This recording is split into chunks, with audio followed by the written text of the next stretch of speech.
Bonjour, bonsoir, pokwa malamu, tongo malamu, butu malamu, place nyoto kozwa libaku ya kolanda ngai mwana musana tata Nzambe na kombo ya mama Elaja. Tikete na bondela.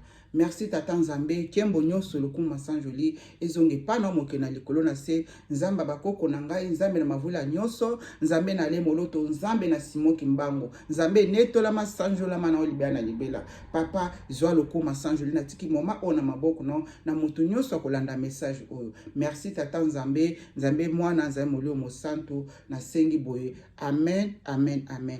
Bonjour bana Nzambe, bonjour peuple de Dieu, awangai, mwana musana tata Nzambe, na komba ya mama Elaja Nathalie. Boye imalamu soke ezali mbali boso, osabone, pona kozanga ba message oyo te, pona kozanga ba bolamu a tata Nzambe te. Awa nazali ko kabola bino bolamu nyonso tu Nzambe azali ko sala ngangolu ko lakisa ngai, nazali ko partager toujours na bino libota na Nzambe, corps de Christ bana na Nzambe. Bolamu ya lelo nazali ko partager na bino ezali parole de connaissance. Te parole bolimbisa ngeza parole de connaissance te ezali message oyo Nzambe apesi ngai, mais l'air na tuni Nzambe message oyo ayebisi nga na tuna bino bato bolandaka mama Elaja Nathalie, bopesa explication ya maloba oyo Nzambe apesi ngai, bolandanga malamu.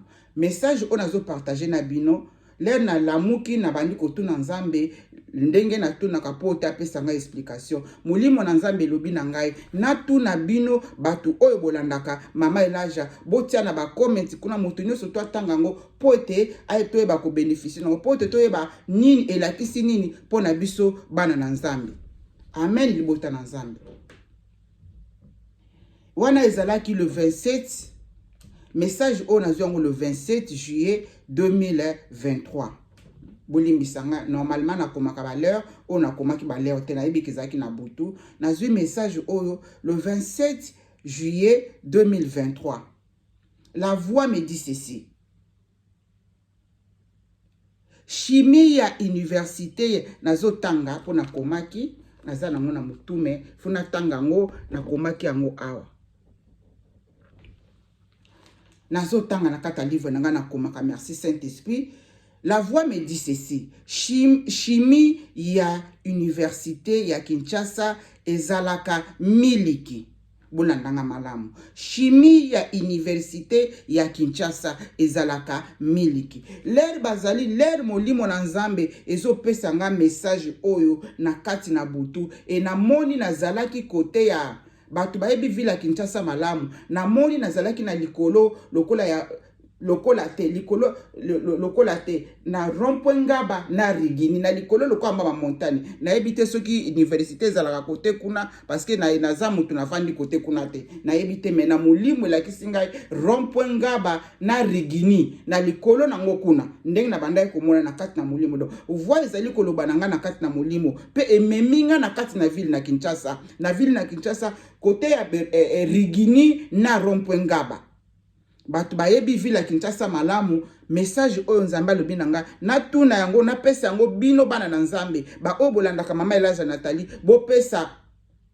bopesa explication na oyo molio mosantu akoyeba kopesa explication ya message oyo bokoma yango kuna na oyo molio mosantu akosimba epona kopesa explication ya message oyo bokoma yango kuna ba message na bino tu bokomaka ekomelaka ngai mama Elaja ezali pote sunga yo esunga bandeko nyonso tu na mboka Kinshasa pe na monde ate place tozwami message yango ezali bonazo répéter lisusu chimie ya université ya Kinshasa ezalaka miliki. Chimie ya université ya Kinshasa ezalaka miliki. L'air na lamuki na bandiko tuna tata Nzambe na bandiko tuna Nzambe molio mosantu oyo makambo oyo na yoki yo lobelinga elakisi nini. Molima lobi na ngai tuna batu oyo zwa message oyo pesa ngo epa ya bato balandaka yo bango ba expliquer yo na ndenge nini oyo molio mosantu akosimba ye koyeba ko comprendre ko sosola révélation oyo komela biso nyonso tukuna toyeba kotanga yango pe toyeba ko comprendre nini Nzambe alobeli biso oyo ezalaki bolamu na tata Nzambe. Chimie ya université ya Kinshasa ezalaka miliki na yebi te soki eza bakisi soki ezali bakisi bazo former kuna na Congo na kati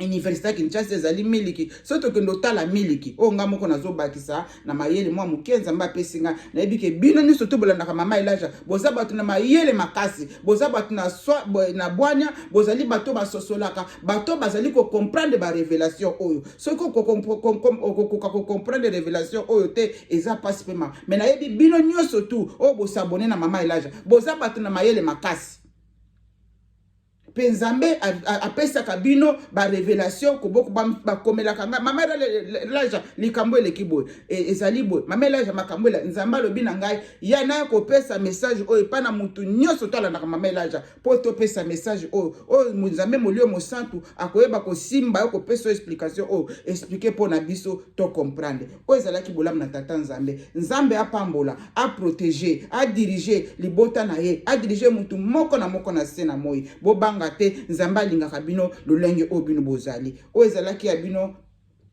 servante mwana musala sentinelle na tata nzambe na komba mama Elaja nzambe na bolingo a visiter bino nzambe molio mosantu a visiter bino a sosolisa bino monene na ye merci nzambe tata po bandaki na biso alpha pe omega suki na biso bata libota moko na moko zala alpha omega nzambe molio mosantu na via mutu moko na moko nzambe tata zala alpha omega na via mwana moko na moko akozo occasion ya kolanda message o libota na nzambe alingi bino mingi to banga ye to zana sena makolo na ye na sengi na kombo na tata pe na mwana pe molio mosantu amen bye.